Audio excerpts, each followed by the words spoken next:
Como decía Javier, Semanero Líderes trae una entrevista muy interesante de un reconocido hombre público, premio Nobel del 2006, Edmund Phelps, en donde precisamente, entre otras cosas, dice: los países deben responder a la recesión global con políticas para que las empresas sobrevivan y puedan innovar, a las reformas en el sector financiero y en mejorar la innovación en los negocios. Economista Bachano, muy buen día. ¿Cómo entender lo que está pasando hoy en el mundo y cómo ha evolucionado o ha involucionado? Miguel y Javier, buenos días. Yo creo que el proceso que estamos viendo es un proceso que todavía no toca fondo. Hay una suerte de oleadas sucesivas de efectos que se van produciendo y que contaminan de manera progresiva a otras actividades, a otras regiones, y que siguen entregando resultados altamente frustrantes. Y ahora tenemos bien claro que la recesión y la crisis por la que estamos atravesando es la más grave, la más larga, desde la crisis de los años 30 del siglo pasado. La última información que tenemos de la evaluación de las economías en el mundo es que estamos entrando en el mes 26º de recesión mundial. Y por primera vez desde la Segunda Guerra Mundial, todos los ejes desarrollados del mundo están en situación similar. Es decir, hay una situación en donde Norteamérica, Europa y Japón, estos tres grandes polos desarrollados, están simultáneamente atravesando por la misma situación, recesión generalizada de sus economías. En segundo lugar, desde 1982 es la primera vez que hay caída del comercio internacional. Todos los años, desde 1982 en adelante, han sido años en donde el comercio internacional se convirtió en el motor de crecimiento de las economías, en el factor que promovía esperanza, que promovía empleo, que generaba bienestar en el mundo. Hoy, el año 2009, las primeras informaciones son extremadamente complicadas, extremadamente graves. Y así tenemos, a manera de ejemplo, dos datos que me parece que son ejemplificantes. El resultado de las exportaciones japonesas del mes de enero del año 2009 frente a las exportaciones japonesas de enero del año 2008 es 36% menos. Es decir, hay una caída de un poco más de un tercio de las exportaciones japonesas en el primer mes de este año. El caso de las exportaciones de Corea es similar. Hay una reducción realmente notable y de un orden del 32%. De tal forma que creo que nosotros estamos entrando todavía o seguimos en el proceso en donde el nivel de deterioro sigue siendo progresivo. Y ahora tenemos nosotros que los principales países de Asia empiezan ahora a demostrar resultados también de un proceso de recesión. Tailandia, Singapur, los famosos ex tigres asiáticos, han entrado ya de una manera bastante clara en el mismo proceso, y se habla de que la crisis en Asia puede ser inclusive hasta mucho más compleja. El problema es que algunos de esos países, o la gran mayoría, con excepción de Japón, no tienen monedas de curso internacional que les permita defenderse con programas de financiamiento solventes, fuertes, de mediano y largo plazo. Y por lo tanto, es de esperarse que la tercera oleada o la tercera ola venga para los países en desarrollo, con mayor claridad a los países de América Latina. Las perspectivas, y hoy hay una declaración y hay una entrevista en el diario El Comercio al presidente del BID, a Luis Alberto Moreno, en donde preparando el ambiente de la reunión del BID que será a finales del mes de marzo en Medellín, dice, bueno, a diferencia de lo que veíamos hace un año, cuando el BID tuvo su reunión anual y se creía que América Latina estaba blindada y había logrado una autonomía frente a las economías del mundo. Hoy ya la visión no es tan optimista y se estima que América Latina casi no tendrá crecimiento económico en el año 2009. Estamos hablando de la última estimación de un crecimiento del 0.3%. En definitiva, con los márgenes de error que hay en los cálculos económicos, uno puede decir América Latina está estancada o va a estar estancada en promedio en la región en este año.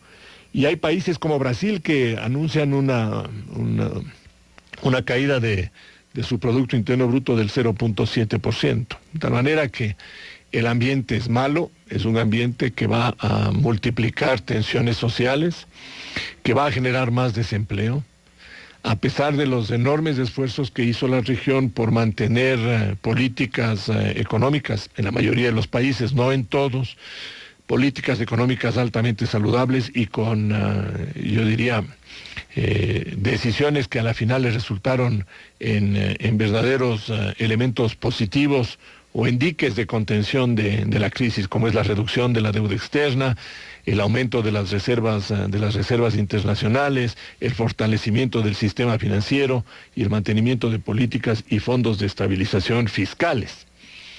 Pero obviamente una crisis que ya lleva 26 meses de vigencia y que todavía sigue para adelante, que tiene elementos negativos y que sigue dando cifras malas, hace que la vulnerabilidad de nuestras economías también llegue a un punto de insostenibilidad.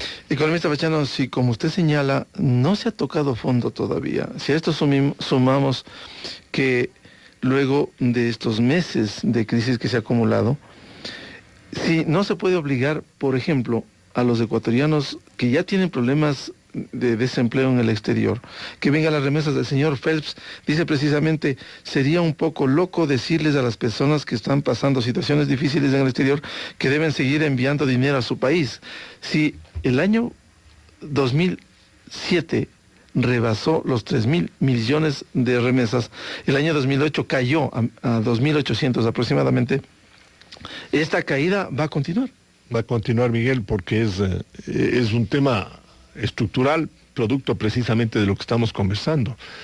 En el mundo y en una encuesta que hizo esta famosa consultora McKinsey, a 2.100 presidentes ejecutivos de las principales empresas del mundo, les preguntaron cuáles son las decisiones más importantes que están tomando. Y el 78% de estos empresarios o altos ejecutivos decían que lo que están es dedicados a recortar costos operativos. Y entre los costos operativos a reducir la planilla de trabajadores. En Estados Unidos, desde que se inició la crisis hasta la fecha, hay 3,5 millones de norteamericanos que fueron botados de sus trabajos. 3,5 millones de trabajadores. Son más de 600,000 trabajadores que mensualmente salen de la nómina laboral de los Estados Unidos. Y el director general de la OIT, de la Organización Internacional de Trabajo, nos anuncia de que el monto de desempleados va a superar los 230 millones de personas. Es decir, estamos hablando de un problema social, de un problema económico extremadamente complejo. Entonces, buena parte de los migrantes nuestros están incluidos en estos números, en estos grandes números.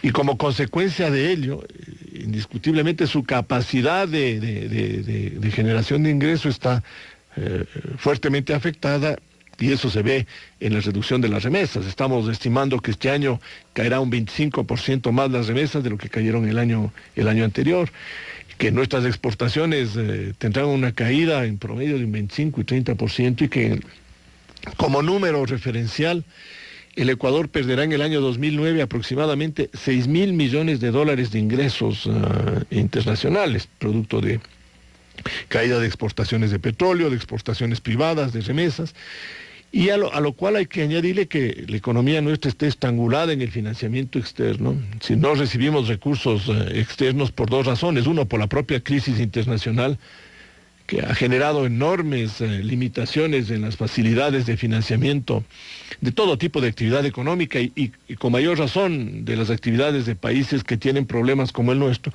Y segundo, por la propia definición de política económica del Ecuador, que es poco amigable a la inversión y es poco amigable a la generación de nuevas oportunidades de empleo. Entonces, en ese sentido, y regresando un poco a las reflexiones del profesor Phelps, que Miguel estaba reseñando y que está en la revista Líderes, lo que el profesor Phelps está señalando es que adicionalmente a los incentivos de carácter fiscal en los que se han concentrado los programas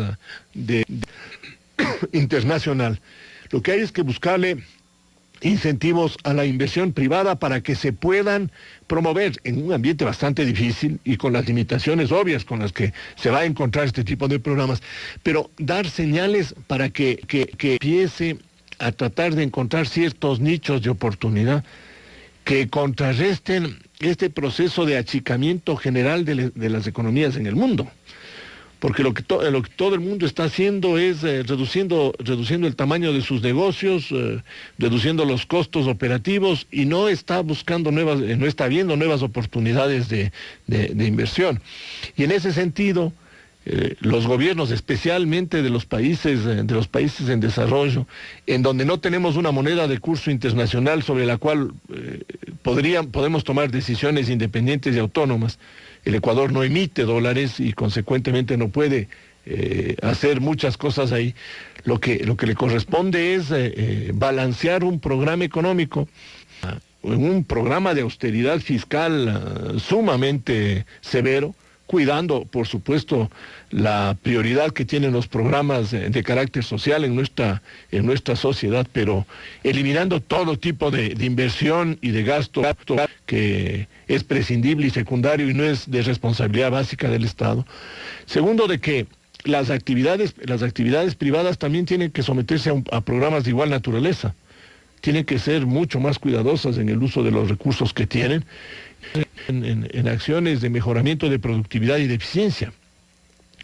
Y en esa línea uno ve poca atención por parte del gobierno. Hay acercamiento del gobierno con varios sectores y varias actividades. Es en la línea un poco proteccionista, y yo creo que la línea de carácter proteccionista en el mundo, en lugar de generarnos oportunidades de bienestar, lo que hablábamos de comercio internacional. Si es que se cae el 30% de las exportaciones de Japón, Japón nos va a comprar menos a nosotros, porque también tiene menos recursos. Entonces, el peligro de que se desarrollen estas acciones proteccionistas, que precisamente es una de las preocupaciones que los europeos lo discutieron el fin de semana pasado, o el que acabamos de concluir, a fin de que no se rompan las normas básicas de la Comunidad Europea. Ese peligro está latente. Si nosotros seguimos en el proceso de subir aranceles, de poner cuotas, de restringir por esa vía de carácter cuantitativo, también los países con los que comercializamos tendrán derecho a tomar medidas retaliatorias en igual dirección, y a la final ni ellos nos compran ni nosotros compramos, ni ellos venden ni nosotros vendemos. Entonces, este motor bien importante de desarrollo y de expansión de la capacidad económica y de fomento del empleo se convierte más bien en un boomerang para nosotros. Ahora, economista, justamente aquí en Ecuador Radio y también en una entrevista en Líderes, el ministro de Coordinación Política de la Economía, Diego Borja, advertía que se está preparando un nuevo paquete de medidas que serían complementarias a las que ya se tomaron para racionalizar las importaciones. Y él básicamente establecía que el concepto de las nuevas medidas apuntaría a defender la liquidez. Y en ese contexto él planteaba una descapitalización de la economía por la salida de capitales y ponía como ejemplo el caso de Panamá. ¿Es factible o quizás las condiciones económicas del país apuntan a un paquete de medidas en el cual se estableciera esta defensa de la liquidez que dice el ministro Borja, en el contexto también de justamente tener unas acciones directamente vinculadas con el sistema financiero? Bueno, yo no le escuché la entrevista, pero he leído las reseñas que trae la prensa respecto a esa declaración del ministro Borja. Y me parece, si es que leí bien, me parece que la interpretación del fenómeno económico tiene, desde mi punto de vista, errores conceptuales sumamente profundos. Primero, ¿cómo podemos nosotros conseguir que los ecuatorianos, las empresas, las personas, las familias, cambien de actitud en el manejo de sus activos líquidos? La única forma para convencer a una familia para que tenga sus recursos en el Ecuador y para que tome decisiones de inversiones, creando un ambiente de confianza, demostrándole que nuestro país es un país de oportunidades, de que tenemos una política económica que defiende, protege al inversionista, de que lo promueve, de que promueve el empleo, de que tenemos unas normas a través de las cuales estamos todos como socios del desarrollo, lo que tantas veces he hablado yo, trabajadores, empresarios y Estado, son socios de un proceso armónico de desarrollo.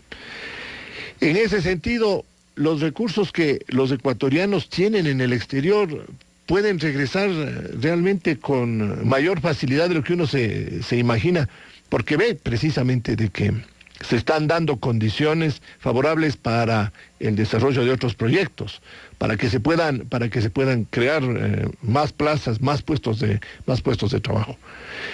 Los recursos que están en el exterior, y yo leí la declaración que tiene la banca en el exterior, ese es el único fondo de estabilización que tiene la economía ecuatoriana. Y ese ha sido el único fondo que a la final quedó, porque ha sido manejado responsablemente por el sector privado. Los fondos públicos generados con la variación y el aumento de precios de los petróleos desaparecieron. El ahorro público que debía haberse mantenido, pues se lo utilizó porque el gobierno nunca tuvo la visión de que hay ciclos económicos y de que podía venir una etapa de depresión, o mejor, de recesión, como la que estamos viviendo. Y obviamente, cuando uno no tiene ese tipo de facilidades o no ha tomado las prevenciones del caso, pues se encuentra realmente desprotegido. Entonces, el sistema financiero y el aparato productivo tienen un gran fondo de protección con esa liquidez que está a la disposición de los ecuatorianos, porque son recursos de los depositantes ecuatorianos. Y ese es uno de los activos más importantes que tiene el sistema financiero ecuatoriano. Los recursos que se depositan en Panamá, o que están en Panamá, o que están en los Estados Unidos, o que están en Luxemburgo, o que están en cualquier otra parte, son recursos que provienen de distintos países del mundo, no solo del Ecuador. Panamá tiene en este momento más de 100 bancos internacionales funcionando y más de 100.000 millones de dólares en depósitos. El Producto Interno Bruto panameño es 20.000 millones de dólares y tiene 100.000 millones de depósitos, es decir, ahí hay 5 veces los depósitos de lo que es el Producto Interno Bruto de Panamá. En el caso del Ecuador, los depósitos no llegan al 25% del Producto Interno Bruto del Ecuador. El Producto Interno Bruto del Ecuador es 50.000 millones de dólares, más o menos. Y nosotros tenemos acá que 12.000 millones de dólares de depósitos. Panamá, que es menos de la mitad, el 40% de la economía ecuatoriana, tiene 100.000 millones de dólares de depósitos. Y aún en ese caso, inclusive Panamá está haciendo una solicitud al Fondo Monetario Internacional para tener, y al BID, para tener un fondo de contingencia en el evento de que necesite. Entonces, ¿por qué Panamá tiene tantos recursos? ¿Y por qué nosotros no tenemos tanto? ¿Por qué no nos hacemos esa pregunta? Porque en Panamá hay un respeto a la ley y porque hay una política económica que le hace atractivo a ese país. Entonces el Ecuador tiene que hacerse atractivo, tiene que convertirse en un polo en donde se peleen los capitales internacionales por venir. No que se peleen por irse, sino que se peleen por venir. Porque a la final, yo nunca me voy a olvidar de la visita que hice hace algunos años a China, invitado precisamente por el gobierno chino. Y cuando me explicaban la política de inversión extranjera en China, la pregunta mía fue muy simple. De todo lo que yo había escuchado, no había una sola condición que le imponía el gobierno chino para la contratación de trabajadores al inversionista extranjero. Entonces le dije, oye, ustedes no han puesto aquí que el 40% de la nómina tiene que ser chino, el 60% tiene que ser chino. Y el representante del gobierno chino me dio una respuesta que inclusive me sentí mal. Me dijo, señor Pachano, la verdad es que no necesitamos poner eso porque serían unos torpes los inversionistas si es que traen los capitales y no aprovechan la mano de obra barata que nosotros tenemos. Es obvio, eso cae por su propio peso. Entonces, nosotros tenemos una mano de obra relativamente barata, hay que prepararla mucho más. Y hay que darle la posibilidad al inversionista que venga y se aproveche de esas circunstancias. Economista Pachano, ¿qué estamos haciendo frente a esto? Por ejemplo, ¿es una solución crear más impuestos? Yo citaría un decreto último del presidente Correa de la semana pasada, del 26, el 1592, donde expide las normas de formulación de política monetaria, invocando la Constitución 9, el artículo 303. Dice que el directorio del Banco Central determinará el requerimiento de la composición de las reservas de liquidez que deberán constituir las instituciones del sistema financiero que operan en el país. Es decir, se comienza a articular. ¿Esto genera confianza o qué es lo que estamos haciendo o qué debemos hacer? Bueno, ese decreto es para la formación del fondo de liquidez. Así es. Y darle paso a concretar lo que se dispone en la ley que se discutió a fines del año pasado. Le están dando las atribuciones al directorio del Banco Central para que opere en ese sentido. Pero, por ejemplo, en el caso del sistema financiero, la carga tributaria real del año 2008 fue del 84%. 84%. Aquí está. La banca pagó en impuestos casi $1 por cada dólar de utilidad.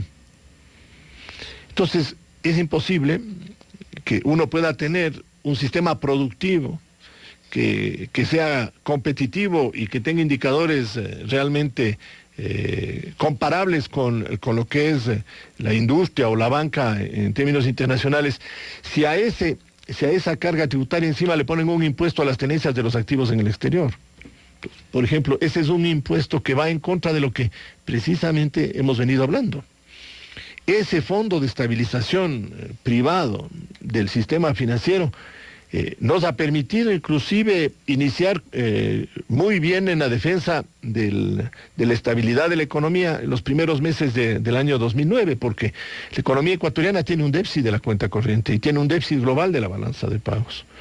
Y eso, si no hay financiamientos y si no hay una apertura a que vengan capitales al Ecuador, eso quiere decir que vamos a perder las reservas del Banco Central y los depósitos también se van a contraer. Ahora, economista, ¿cuál es entonces, o pudiera ser la estrategia para justamente alcanzar ese objetivo de preservar la liquidez en el sistema financiero? Porque si es que tomamos en consideración las declaraciones del ministro Diego Borja, cuando él en el contexto habla de una descapitalización de la economía, prácticamente responsabiliza a la banca de esa situación. Bueno, la banca no está descapitalizada, para fortuna, y el propio gobierno ha sido muy enfático en decir que el sistema financiero está líquido, es sólido y que es hasta excesivamente rentable. Y la crítica ha sido que la banca gana demasiado y que hay que reducirle los índices de rentabilidad.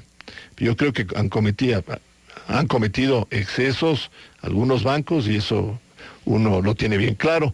Sin embargo, la forma de solución de un problema no es a través de la imposición de más tributos o de la fijación de precios, sino de la generación de mayor competencia. Y la liquidez del sistema financiero, que en este momento es una liquidez saludable, que es una liquidez realmente adecuada y todo, es producto precisamente de la experiencia que tuvimos en el año 1999. Cuando la banca se enfrentó a una circunstancia de política económica del país, totalmente adversa, y se perdió la mitad del sistema financiero. Errores de política económica, errores de manejo en el sistema financiero, hubieron actos inclusive de corrupción que hasta hoy discutimos en el Ecuador. Pero en las condiciones en las que estamos viviendo, si es que la banca no hubiera guardado esos recursos, con un ambiente internacional tan malo, con estos vientos, estos huracanes horriblemente destructivos por los que atraviesa la economía mundial, ya no hubiéramos tenido algunas instituciones bancarias o financieras funcionando en el Ecuador.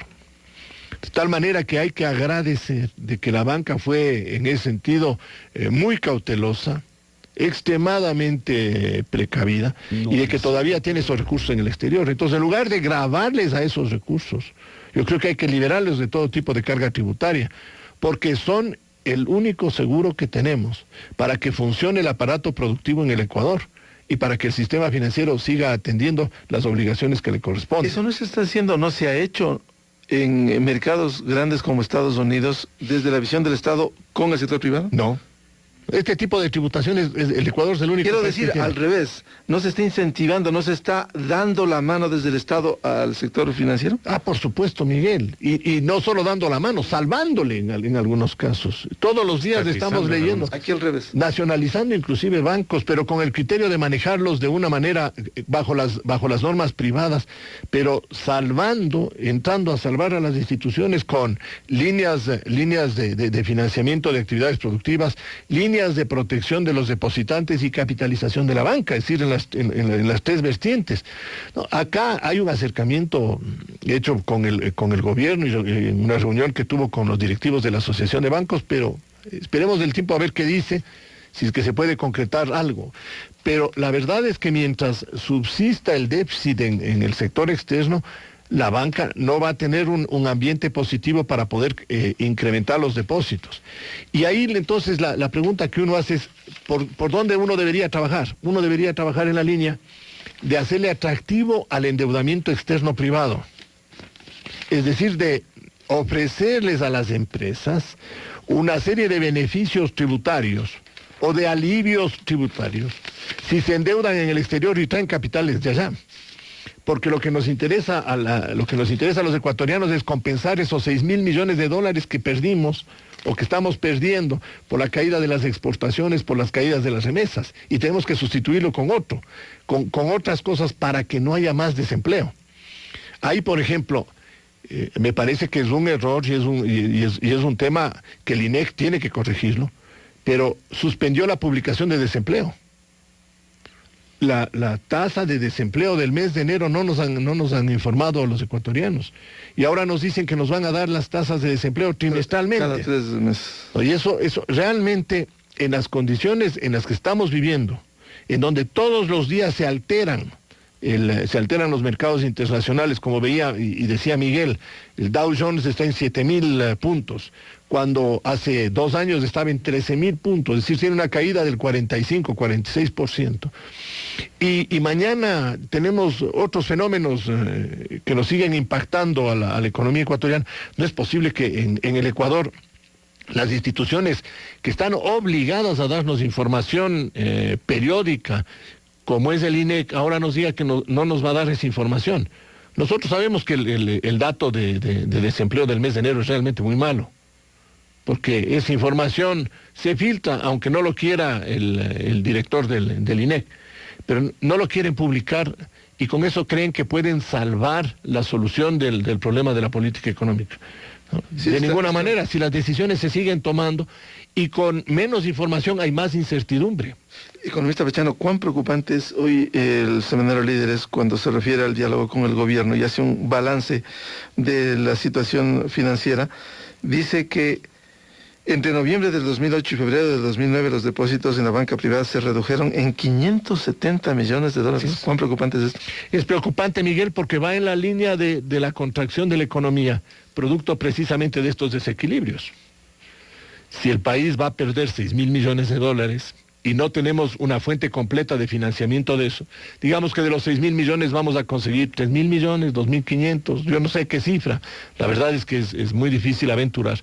Pero hay una brecha que no la vamos a poder cubrir.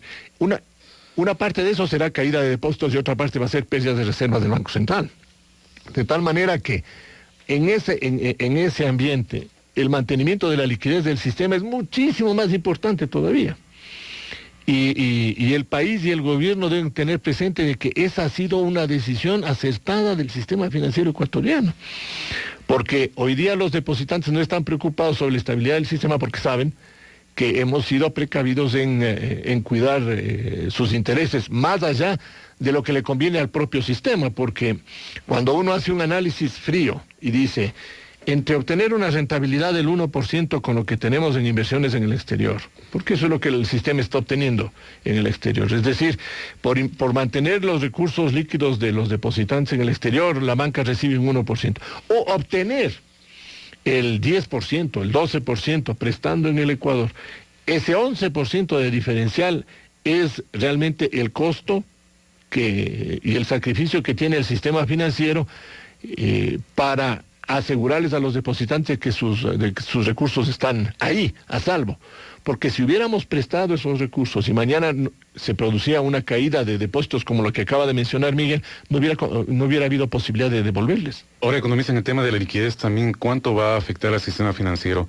Cuando el gobierno ya dispone que se cumpla la Constitución y el artículo 299 establece que las empresas públicas y los gobiernos autónomos descentralizados tengan cuentas especiales en el Banco Central. Es decir, que sus depósitos que tenían en la banca privada trasladen al Banco Central. Es otro factor de contracción de la disponibilidad de recursos del sistema. De tal manera que en esas condiciones, y yo entiendo que esos han sido los temas que han hablado con el presidente de la República en la reunión que tuvieron hace 2 semanas, para indicarle que a los factores propios de la estructura y de desfinanciamiento, de desbalance que tiene la economía, y en este caso de la balanza de pagos, se suman decisiones internas que agravan o que le vuelve mucho más complejo el manejo de la liquidez de la economía. Entonces que hay que buscarle caminos para compensar.